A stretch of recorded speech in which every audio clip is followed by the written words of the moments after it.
গভীর বনের ধারে গাছগাছালি আর ঝোপঝাড়ে ঘেরা একটি পুকুর।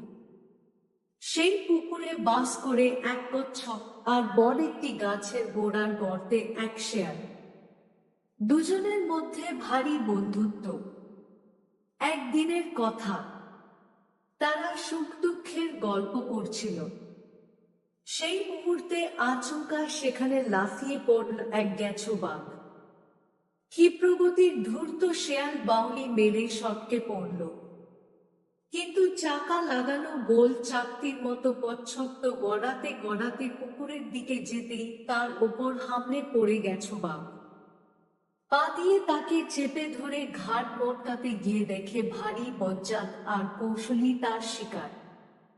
ঘাট নেই, গলা আছে, তবে সুরুত করে তাকে শরীরের ভেতর লুকিয়ে ফেলে।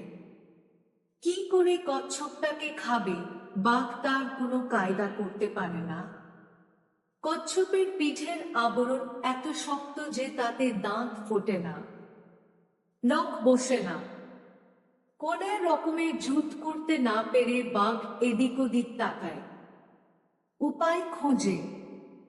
শেয়াল তখন আপন ডেরার নিরাপদ আশ্রয় থেকে মুখ বার করে একটু ফেচকি হাসে।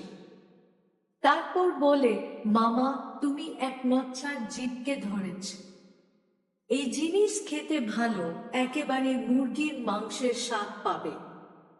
তবে কিনা ওই খোসা নরম করার কায়দাটা না জানলে শত চেষ্টা করেও জিহার সুখ পাবে না। বাঘ বলে, ভাগ্নে, জলদি বনা ছাই, এই জিনিস খাওয়ার কায়দাটি কি? আমার আর তর সইছে না। শেয়াল, ওই জিনিসের খোসা নরম করার একটাই উপায়, ওকে পানিতে ফেলে দাও। খানিকক্ষণ ভিজলে খোসা নরম হয়ে ভেসে উঠবে, তখন টেনে এনে মজা সে খাও। বোকা বাঘ তাই করে। কচ্ছপ দ্রুত জলে মিলিয়ে যায়।